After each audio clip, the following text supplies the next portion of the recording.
Hola, ¿qué tal? Espero que tengas un día maravilloso. Yo soy Susi y acompáñame a descubrir y a escuchar estos pequeños fragmentos de historia que a tu lado serán maravillosos. Acompáñame.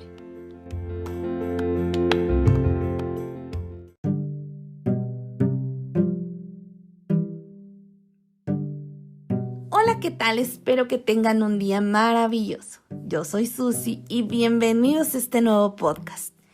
El día de hoy voy a hablar sobre las 8 señales que tuvieron los indígenas sobre la llegada de los españoles. Y yo sé que tal vez puede que no te suene este título, tal vez no conozcas la historia o seamos muy pocos los mexicanos que la conocemos. Pero, ¿por qué se deberá a esto? Yo creo que es porque suena un poco irreal, pero el día de hoy te vas a dar cuenta que todo esto fue muy real, tan real que está en los códices y escritos de varios frailes. Así que acompáñame a escuchar estas 8 señales o funestos presagios, que es el nombre real de esta maravillosa leyenda. Así que acompáñenme.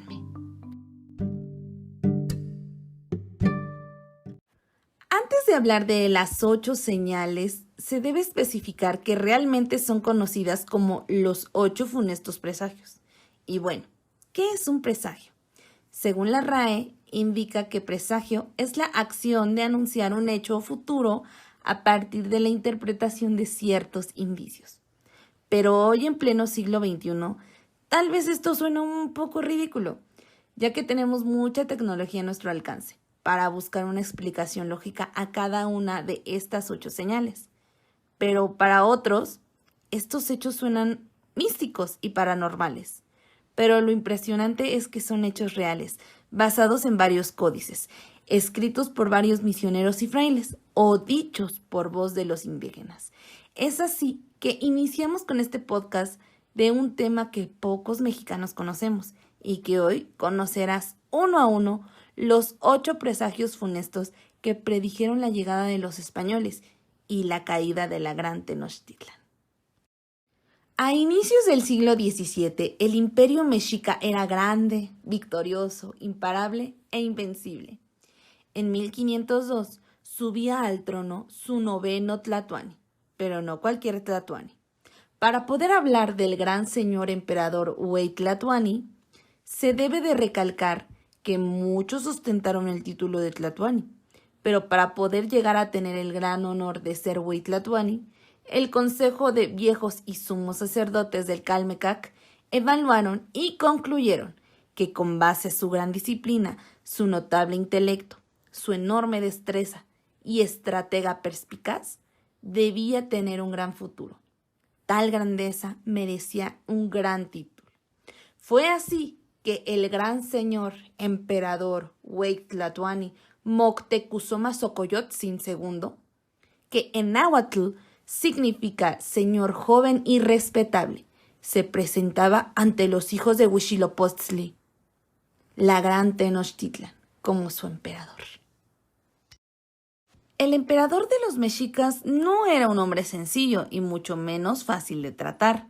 El Tlatoani mandó construir un gran palacio frente al Templo Mayor, el cual contaba con 10 estanques de aguas cristalinas para su gran colección de aves, varios jardines y un zoológico.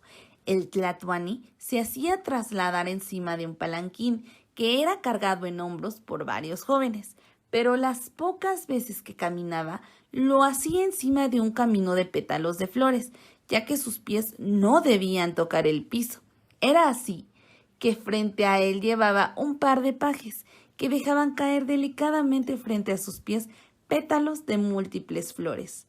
Nadie podía mirarlo a la cara, ni tocarlo, y mucho menos darle la espalda. Y cuando el Tlatoani pasaba o te dirigía la palabra, inmediatamente debías pausar tus actividades, inclinar la cabeza hacia abajo y mirar hacia el piso, sumándole las 1000 mujeres dentro del palacio, y que diario le presentaban entre 300 y 400 platillos variados a la mesa que eran verdaderos manjares. Para poder hablar del gran señor emperador Wei-Tlatoani, se deben recalcar muchas otras cosas. Pero era un hombre bastante extravagante, tratado con respeto y admiración, casi como un dios encarnado. Pero el emperador era un hombre de carne y hueso, y una de sus debilidades era el ser muy supersticioso. Aproximadamente en 1513, un cometa con forma de espiga de fuego atravesó el cielo del Valle de México. Para los mexicas, esto era señal de disgusto de los dioses que presagiaban un mal augurio. Estaban aterrados pensando qué habían hecho mal. Fue así que este suceso fue el primero de los 8 presagios. Pasó el tiempo y un día como cualquiera, la gente rezaba al dios Huitzilopochtli en la parte alta del templo mayor, cuando de la nada, sin ninguna explicación, se originó un incendio dentro del templo. Aterrados y con desesperación, lanzaron agua, pero en lugar de apagar el incendio, parecía que lo alimentaban, haciendo llamas enormes que consumieron todo el recinto, reduciéndolo a cenizas, sin dejar nada. Esto se tomó como el segundo presagio. El emperador ya estaba un poco nervioso, pero para no causar pánico al pueblo y esconder su debilidad, decidió guardar la calma. Días después, el tercer presagio se hizo presente. Una tarde como otras, caía una ligera llovizna sobre Tenochtitlan, cuando de la nada un rayo cayó sobre el templo de Xiuhtecutli, el dios del fuego, dejando ciegos a los habitantes de lo resplandeciente que era. Pero lo que más atemorizó a los habitantes fue que tal rayo no emitió ningún sonido. El miedo ya rondaba en la ciudad, cuando el cuarto presagio se presentó. Los habitantes cuentan que cayó una estrella de fuego que tras su paso se fragmentaba poco a poco, hasta que el cielo se bañó de llamas y llovió fuego.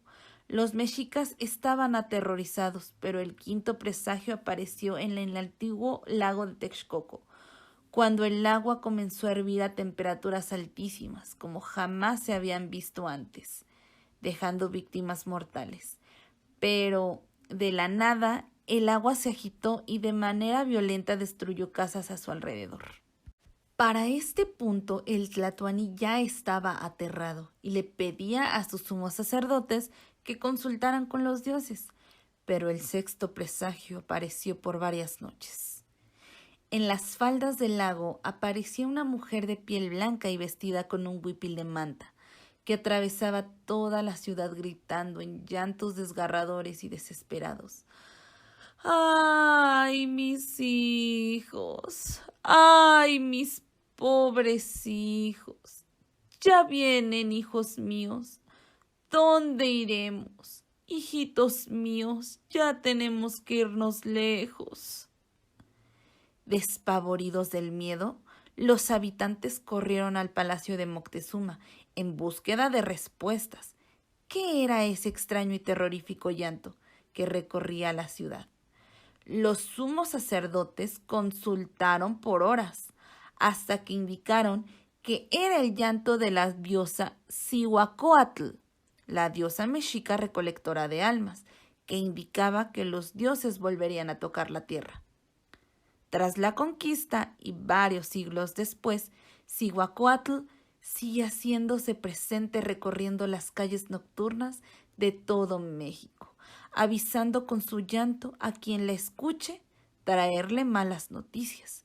Solo que hoy se llama La Llorona y tiene una historia que se origina en la época de la colonia y que ahora es una leyenda popular. El séptimo presagio llegó un día en la mañana, cuando un grupo de pescadores salieron a pescar y a lo lejos vieron un ave muy rara. Algunos pescadores decían que tenía un espejo sobre su cabeza. Otros decían que en su cabeza se podía observar el universo. Fue así que fue capturada y la llevaron ante el emperador, que al verla detenidamente a los ojos tuvo una visión y pudo observar la llegada de los españoles montados en sus caballos, causándole temor al emperador, ya que para el octavo y último presagio, la gente estaba aterrorizada con todos los hechos anteriores. Pero en esta ocasión nacieron múltiples bebés con deformidades y encontraban a los alrededores del lago de Texcoco criaturas con 2 cabezas, 4 manos y 3 ojos, que eran capturados y llevados ante el emperador, que al poco tiempo de que el Tlatoani observara a las criaturas, desaparecían de la nada sin dejar rastro alguno. Fue así que estos 8 presagios marcaron el inicio del fin. Poco tiempo después de los 8 presagios, entre mayas y totonacas corría la voz de ver nubes de formas muy extrañas flotando sobre el mar. Este avistamiento fue dibujado y llevado ante el Tlatoani. Posteriormente Moctezuma, aterrado, dio la orden de dejar oro, plata y regalos sobre la arena para convencer a las extrañas nubes de regresar por donde habían llegado. Poco tiempo después llegaron nuevas noticias, diciendo que de aquellas nubes blancas bajaron hombres altos y barbados, de pieles pálidas y de cuerpos brillantes, que de sus manos aventaban fuego y montaban sobre bestias que gritaban. Poco a poco estos hombres se fueron acercando a Tenochtitlan, junto con los pueblos que jamás se dejaron someter por el imperio mexica: los tarascos, los tlaxcaltecas, los xochimilcas, los tepanecas y los chalcas, todos ellos enemigos de los mexicas. Y fue así que el 8 de noviembre de 1519, Hernán Cortés se encontró con el gran señor emperador Huey Tlatoani Moctezuma Xocoyotzin II, noveno Tlatoani de la Gran Tenochtitlan, que iba acompañado de 200 hombres. Cuando Hernán Cortés se acercó, lo miró a la cara y lo abrazó amistosamente, diciéndole que le habían dicho muchas cosas sobre él y de su hermosa ciudad. El exclamo general de sorpresa, asombro e indignación de todos los indígenas al ver que el extranjero osaba tocar a su emperador se escuchó cuando los soldados del Tlatoani se proponían actuar. El emperador los detuvo y tomó de la mano a Hernán Cortés para dirigirlo y darle a entender que lo llevaría a su gran palacio.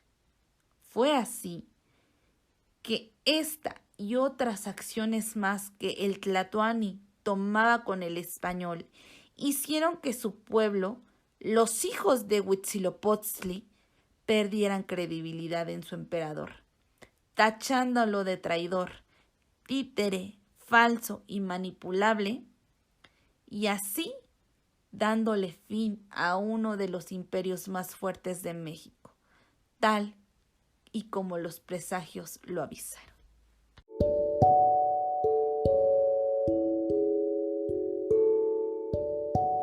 Y bueno, es así como concluimos con este podcast. Yo espero que les haya gustado y créanme, cada uno de estos podcasts los hago con muchísimo amor y sobre todo con mucha pasión. Les agradezco mucho, que tengan un excelente y maravilloso día. Yo soy Susi y hasta el próximo podcast. Hasta luego.